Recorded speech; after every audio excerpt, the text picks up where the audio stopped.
Marriage ஆற வரைக்கும் தான் பிறந்த வீடு, பேரண்ட்ஸ், கூட பிறந்தவங்க. ஆஃப்டர் மேரேஜுக்கு அப்புறம் நமக்குன்னு ஒரு குடும்பம் வந்துடுது இல்லையா? நமக்குன்னு ஒரு வைஃப் இருக்கா. அவ மனசு பாதிக்காத அளவுக்கு பிறந்த வீட்டுக்கு செலவு பண்ணணும். எல்லாத்தையும் அவங்களுக்கு கொடுத்துட்டா நம்ம நிலைமை என்ன ஆகுன்ற பயம் வந்துடும் இல்லையா உங்களுக்கு? இத ஒரு டாக்டரா தான் உங்களுக்கு நான் அட்வைஸ் பண்றேன். முதல்ல உங்க வைஃபோட பயத்தை போக்குங்க. ஏன்னா அவங்க அபார்ஷன் பண்ணிக்கிற முடிவுல இருக்காங்க. குழந்தை பேர் இல்லாம எத்தனையோ தம்பதிகள் தவிக்கும் போது உருவான குழந்தைய அழிக்கிறதுல எனக்கு உடன்பாடு இல்லை. அதே சமயத்துல உங்க வைஃப் வயத்துல பேபி நல்லபடியா வளரணும்னா அவங்க மனசு தெளிவாகணும். அவங்களுக்கு எல்லாமே நீங்க தான் புரிய வைக்கணும். நீங்க அடிக்கடி அவங்க கிட்ட சண்டை போடாதீங்க.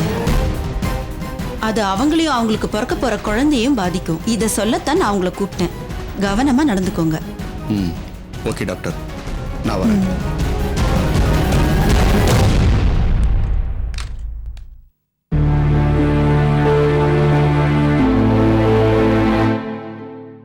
கோகிலா, கோகிலா, என்னம்மா கோகிலா, எதையோ பறி கொடுத்த மாதிரி இருக்கிற? இந்த வீட்டு மருமகங்கிற உரிமை பறி போயிடுமோன்னு பயமா இருக்கு மாமா. என்னம்மா சொல்ற? மனசுக்கு நிம்மதி இல்லைன்னு கோயிலுக்கு போயிருந்தேன். அங்க 2 பொம்பளைங்க ஏதோ ஒரு குடும்பத்துல நடக்கிற விஷயத்தை பத்தி பேசிட்டு இருந்தாங்க. அது அப்படியே நம்ம குடும்பத்துல நடக்கிற மாதிரியே இருந்துச்சு மாமா. உங்க பையன் என்ன தள்ளி வச்சுட்டு வரோன்னு எனக்கு பயமா இருக்கு மாமா. கேசவன் அப்படி எல்லாம் பண்ண மாட்டாமா. ஏதோ அப்படி இப்படி பேசுவானே தவிர அந்த அளவுக்கெல்லாம் போக மாட்டாமா. நீ ஒண்ணு கவலைப்படாத கோகிலா. இல்ல மாமா, இந்த வீட்டை பொறுத்த வரைக்கும் நீயும் உன் பிள்ளையும் மேலக்காரங்க தாண்டின்னு அந்த சரோஜா முன்னாடியே சொன்னாரு. நான் கோயிலுக்கு போயிட்டு திரும்பி வரும்போது என் பிள்ளைய செட்டியோட குளிக்கிற சோப்பு வாங்கிட்டு வான்னு அமுச்சு வச்சிருக்கா ரோட்டு கடைக்கு இந்த சரோஜா. ஏதாவது ஆயிருந்தா ஏன் இப்படி அமுச்சேன்னு கேட்டதுக்கு உங்க பிள்ளை எப்படி சொல்றாரு மாமா. அடப்பாவி பயல. என்னடி கோல் முட்டு விடுறியா? அந்த பிரச்சனை தான் முடிஞ்சு போச்சே, அதையே மறுபடியும் இழுக்கிற. ஏய், எதிரி முடிஞ்சு போச்சு? எது முடிஞ்சு போச்சு? அழையா விருந்தாளியா வந்திருக்கிற முன்னாடி நம்ம வீட்டு மருமகளை வேலைக்காரின்னு சொல்றதா? ஏண்டி கேசவனுக்கு என்ன புத்தி கிதி கெட்டு போச்சா? சும்மா நிறுத்தியா? உன் மருமவ நாம போட்ட தாலி செயின அவ தங்கச்சிக்கு தாரவாத்துல வந்து நிக்கிறா. இதை எப்படி ஈடு கட்டுறது? வேலை செஞ்சுதானே கழிக்க முடியும். அதத்தான் கேசவன் சொல்லியிருக்கான். இத போய் பெருசா பேசிட்டு இருக்கிற? ஏய், புரணி பேசுறத விட்டுட்டு வீட்டை போய் பெருக்கி சுத்தம் பண்ணு. ரொம்ப குப்பையா கிடக்கு. ஓடி ஓடி உள்ள.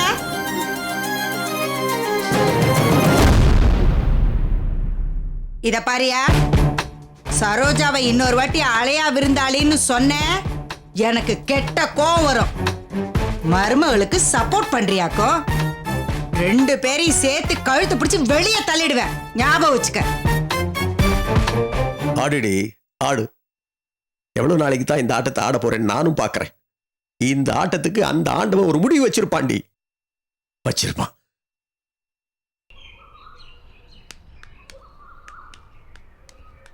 நீ இல்லாம ரொம்ப போர் அடிக்குது மாதவி. ரெக்கார்டிங் போகவே பிடிக்க மாட்டேங்குது.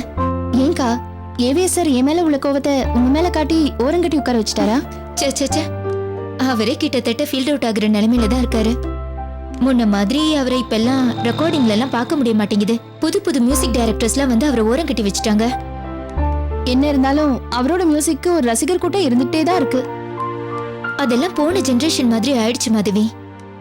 இப்பெல்லாம் துள்ளி குதிக்கிற மாதிரி ஃபாஸ்ட் பீட்டுக்கு தான் ரசிகர் கூட்டமே இருக்கு. எல்லா டீட்டெயில்ஸும் நான் இன்சார்ஜ் மணி கிட்ட சொல்லியிருக்கேன். உங்களுக்கு வேற ஏதாவது தேவைன்னா அவரை கான்டாக்ட் பண்ணிக்கோங்க. ஓகேவா? வச்சிடுறேன். Hello sir.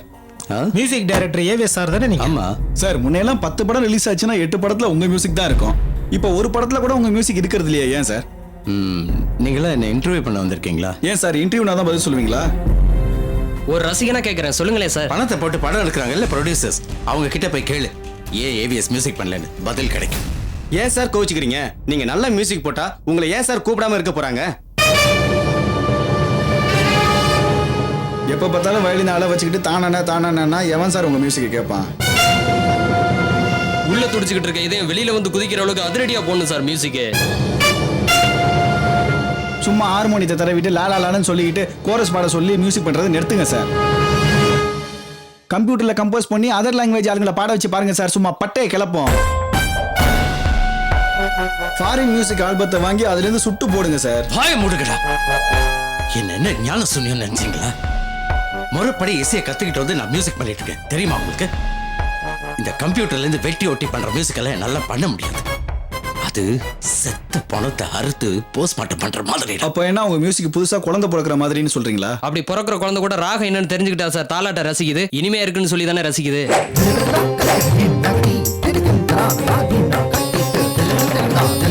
அந்த மாதிரி கேட்கறதுக்கு இனிமையான மியூசிக்கை போடுங்கன்னு சொன்னா ஏதோ பேசுறீங்களா சார்? அப்படிதான்டா பேசுவேன். நானா கூப்பிட்டேன் உங்களெல்லாம்? பேசாம போவீங்களா?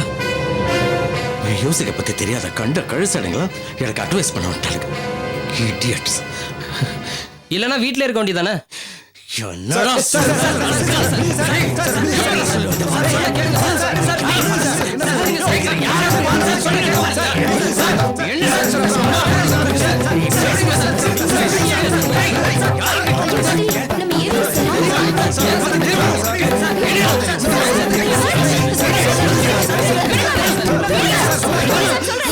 யார்கிட்ட வம்பு பண்றீங்க? யாரும் தெரியுமா அவரு?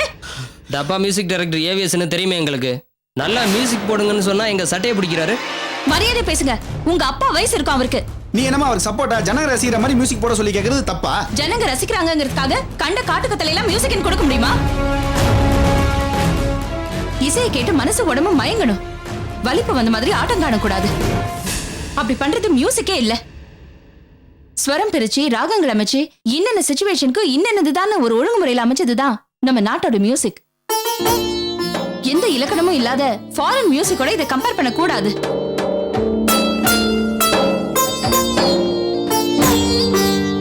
இசைக்கு சரஸ்வதியை உருவகப்படுத்தி பெருமை சேர்த்தது நம்ம கலாச்சாரம். அந்த கலாச்சாரத்தை மீறி சரஸ்வதிக்கு ஜீன்ஸ் பேண்ட் ஷர்ட் போட்டு பார்க்கணும்னு நீங்க ஆசைப்படாதீங்க. ஏவிஎஸ் சார் ஒரு இசை மேதை. பிறவிலேயே அவர் ஞானம் உள்ளவர். அவரோட யாரையும் கம்பேர் பண்ணாதீங்க, பண்ணவும் கூடாது. உங்க வயசை விட அவருக்கு அனுபவம் அதிகம். மியூசிக்க மாத்துங்கன்னு கேட்காதீங்க. முதல்ல உங்க ரசனையை மாத்துங்க. போங்க, தயவு செஞ்சு போங்க.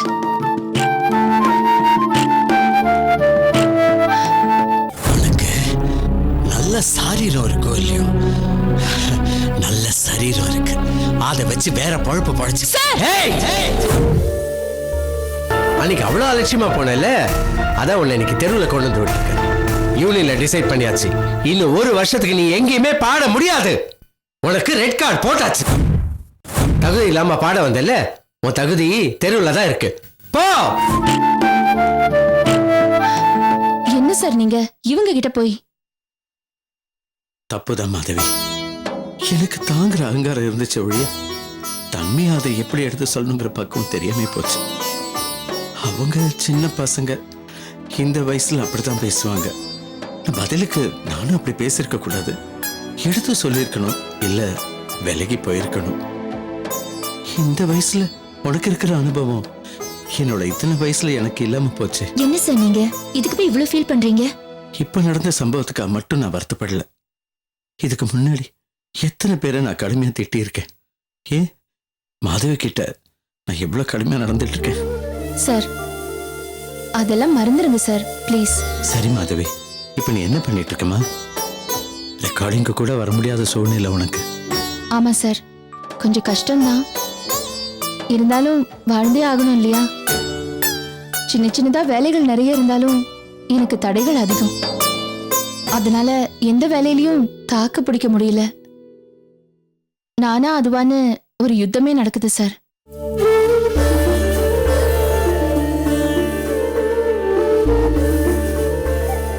சரி மாதவி, நாளைக்கு நீ என்ன வீட்டுல வந்து பாரு. சரியா? சரிங்க சார். ஓகே மாதவி, நாளைக்கு கண்டிப்பா வாமா, மீட் சரிங்க பண்ணலாம். சார். ஓகேவா? வரேன். வாங்க சார். வரேன்.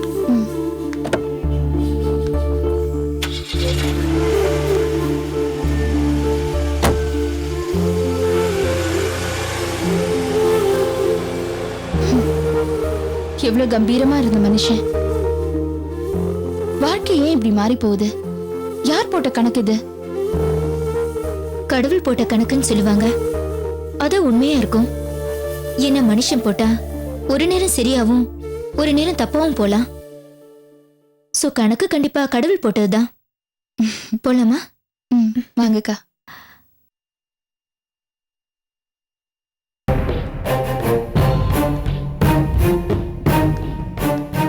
கீதா, ரசத்துக்கு புளிய கரை.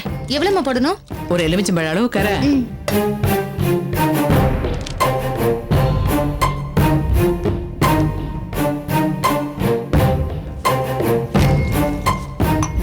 கரைச்சிட்டியா?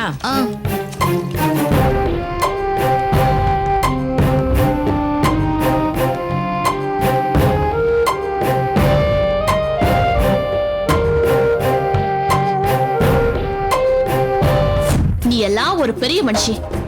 பொண்ணை கண்டிச்சு வளர்க்க துப்பு இல்ல, பெருசா பேச வந்துட்ட. ஏய், என்ன உனக்கு ரொம்ப தான் வாய் நீளுது? உங்களால எங்க குடும்பத்துக்கு ஏற்பட்ட கஷ்டத்துக்கு வாய் மட்டும்தான் நீளுதுன்னு நீங்க சந்தோஷப்படுங்க. நீங்களா என்ன இந்த பக்கம் கோயிலுக்கு போயிட்டு வரீங்களா? என்னத்த இப்படி கேக்குறீங்க? அவங்க கவிதாவோட நிச்சயதார்த்தத்துக்கு வந்திருக்காங்களாம். மாதவி இவங்க வீட்டுக்கு போய் வாங்கன்னு அழைச்சிட்டு வந்திருப்பா போல இருக்கு. இவங்களுக்கு நமக்கு தான் எவ்வளவு பிரச்சனை நடந்து போச்சே. இதெல்லாம் தெரிஞ்ச இவங்களே இங்க எதுக்கு வராங்க?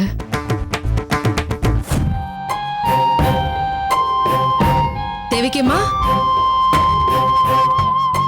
தேவிக்கம்மா. யாரு? மகி. என்னம்மா? வெளியில யாரோ வந்திருக்காங்க, யாருன்னு பாரு.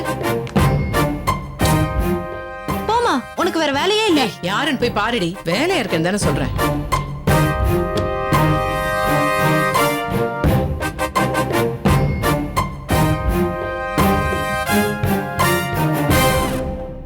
என்ன விஷயம்? உங்க அம்மாவை பார்க்கணும். யாருமா வந்திருக்கிறது?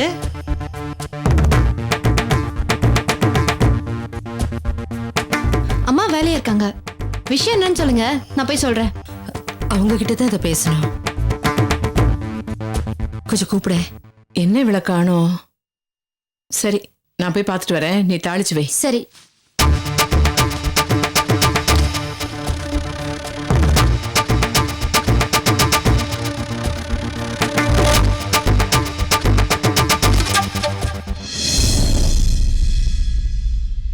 வாங்க.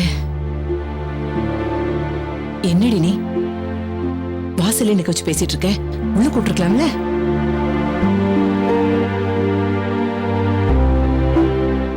அவ சின்ன குழந்தை, அதுக்கு ஒண்ணும் தெரியாது. நீங்க உள்ள வாங்க. நீ உள்ள போய் சேர் எடுத்து போடு. போ, போடி.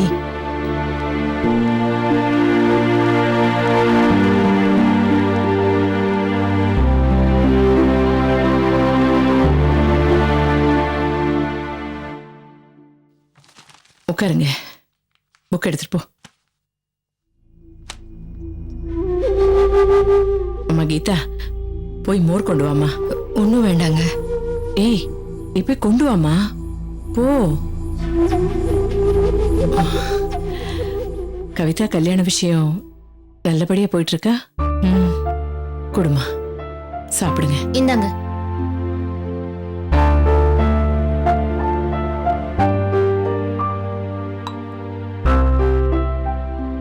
கவிதா நிச்சயதார்த்தப்போ அவளுக்கு கொடுக்கறதுக்காக நீங்க குத்துவிளக்கு கொண்டு வந்தீங்க.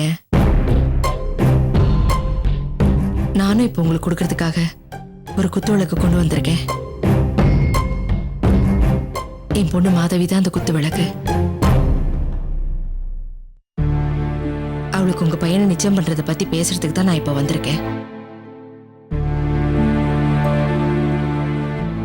ஏற்கனவே கவிதாவோட நிச்சயத்தப்ப பேசினதுதான். ஆனா மாதவி தான் உங்க பையனோட படிப்பு லட்சம்னு காரணம் கட்டிட்டா. ஆனா கவிதாவை கல்யாணம் பண்ணிக்க போற மாப்பிள்ளை வீட்ல இந்த விஷயத்துல ரொம்ப பிடிவாதமா இருக்காங்க. மூத்தவளுக்கு கல்யாணம் பண்ணாம சின்னவளை எங்க வீட்டு மருமகளா ஏத்துக்கிட்டா அப்புறம் எங்க சொந்த பந்தங்கள்லாம் தப்பா பேசுவாங்கன்னு சொல்றாங்க. அதனால குறைஞ்சது மாதவிக்கு நிச்சயமாவது பண்ணிடுங்கன்னு கட்டாயப்படுத்துறாங்க. அதனால இவங்க 2 பேருக்கும் நிச்சயதார்த்தம் வச்சுக்கலான்னு பேச வந்திருக்கேன். அப்போ நீங்களே இஷ்டப்பட்டு பேச வரல, அவங்க கம்பல் பண்ணதுனால பேச வந்திருக்கீங்க, அப்படிதானே? நாங்க ஒன்னும் அவ்வளவு இலக்காரமா போல. விக்காத பொருளை இலவச இணைப்புன்னு தள்ளி விடுற மாதிரி கவிதா கல்யாணம் நடக்கணுங்கிறதுக்காக எங்க அண்ணனை நிச்சயம் பண்ண வந்திருக்கீங்களா?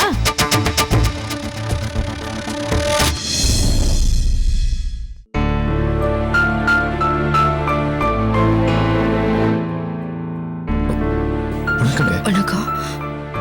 எப்போ வந்தீங்க? இப்பதான். உட்காருங்க. பரவாயில்ல. ஏதாச்சும் முக்கியமான விஷயமா? உன் நிச்சயதார்த்த விஷயத்தை பத்தி தான் பேச வந்திருக்காங்க. அது நடக்கலனா கவிதாவோட கல்யாணம் நடக்காதான். அதான் நம்ம கிட்ட என்ன ஏதுன்னு கலந்துக்காம அவங்களாவே ஒரு முடிவு பண்ணி தகவலை நம்ம கிட்ட சொல்லிட்டு போக வந்திருக்காங்க. எல்லாரும் கிளம்புவோமா? ஏய், என்ன பேசுற நீ? இதெல்லாம் பெரியவங்க பேச வேண்டிய விஷயம். நீ சுமாரு. என்னம்மா இவ?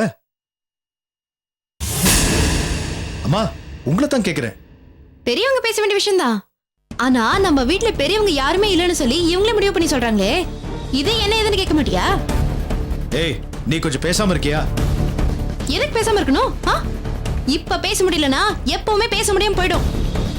கவிதாவை கட்டிக்க போறங்க கம்பல் பண்றதுனாலதான் உனக்கும் மாதவி அன்னைக்கும் நிச்சயம் பண்ணணும்னு சொல்லி வந்திருக்காங்க. நம்மளை பத்தி அவங்க மனசுல என்ன நினைச்சிட்டு இருக்காங்க? நம்ம ஏதோ இப்ப இல்லாத நிலைமையில இருக்கோம், அதுக்காக நமக்கு மான ரோஷம் இல்லையா? இவங்க என்ன சொன்னாலும் அதுக்கு நம்ம தலையாட்டி பொம்மை மாதிரி தலையாட்டிக்கிட்டே இருக்கணுமா? மகி, நீ பேசாம இருன்னு சொன்ன. இவளையே நடக்கிற நிச்சயம் பண்றத பத்தி பேச வந்திருக்காங்களே. ஏ, இவங்க வீட்ல இவங்க மட்டும் தான் இருக்காங்களா? மாதவி அண்ணியோட அப்பா வந்திருக்கலாம், அவங்க அண்ணன் வந்திருக்கலாம். அவங்க யாருமே இங்க வராம இவங்க மட்டும் வந்திருக்காங்களே, ஏன்? நீ அவங்க வீட்டுக்கு மருமகனா வர்றது அவங்க யாருக்குமே இஷ்டம் இல்லைன்னு அர்த்தம். இப்படி இஷ்டம் இல்லாம அவங்க கடைசி பொண்ணு கல்யாணத்துக்கு எந்தவித தடங்களும் நம்ம சைட்ல இருந்து வந்துடக்கூடாதுன்னு ஒரு கண் துடைப்புக்காக உனக்கும் மாதவி அன்னைக்கும் நிச்சயம் பண்ணணும்னு சொல்றாங்க. இவங்க சொல்றத நம்ம ஒத்துக்கணுமா? கீதா, நீ ஏன் புரியாம பேசுற? அவங்க வீட்டு பிரச்சனை வேற, அது இது ஏன் முடிச்சு போடுற? நான் கிளம்புறேன்ப்பா.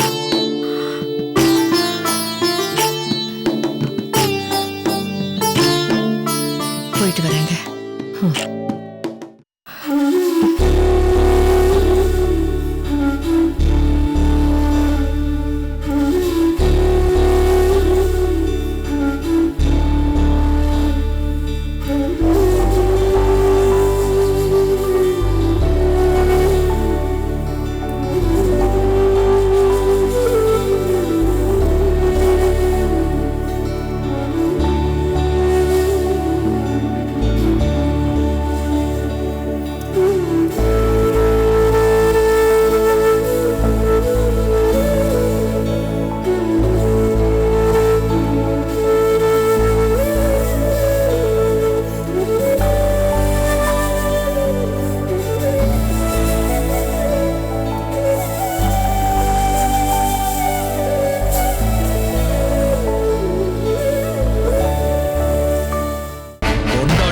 பிள்ளைங்களோ அவங்கள அடிக்கிறதுக்கு எந்த சட்டத்திலையும் உரிமை கொடுக்கல.